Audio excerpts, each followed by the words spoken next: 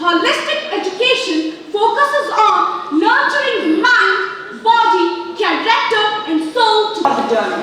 Even in Islam, there's a term called taqwa, which means to trust Allah. Having of degrees, not the education, but the true education which develops the body, enhance the character of human beings. drugs and unhealthy distractions. Just escape reality, fear, and stress. Why?